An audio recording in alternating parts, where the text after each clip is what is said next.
In today's video, I'm going to teach you how to use the chat filter in Microsoft Teams. If you're part of a busy team, you know how quickly chat threads can get overwhelming.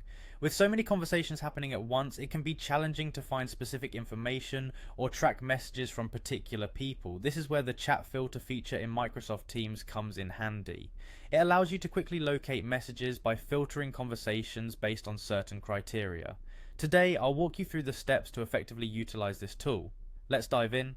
First, you'll want to start by signing in to your Microsoft Teams account. If you're already familiar with Microsoft Teams, this should be straightforward. Enter your login details and open the application. Once you're signed in, you'll find yourself on the main interface where you can access your chat, Teams, calendar, and files. Now, we are ready to use the chat filter. Next, navigate to the chat section located on the left-hand side of the interface. Here you'll see all of your recent conversations listed in chronological order. Right above this list, there's a small filter icon that looks like a funnel. This icon is your gateway to making sense of the myriad messages you have. Go ahead and click on this filter icon. Once you've clicked the filter icon, a search bar will appear at the top of your chat list. This search bar is where you'll type in the name of the person, group, or keyword related to the messages you're looking for. For example, if you want to find all interactions with a colleague named Sarah, you would type Sarah into this search bar. Instantly, Microsoft Teams will filter your chats to display only those conversations that include messages from or mentioning Sarah.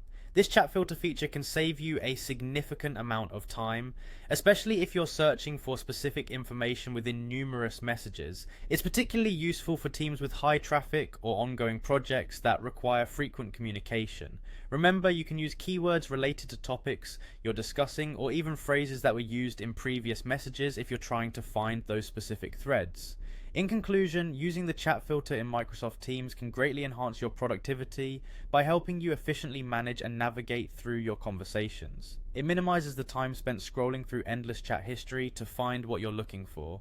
Now that you know how to use this tool, you can enjoy a more organized and focused communication experience within your team. Thanks for watching, and happy filtering.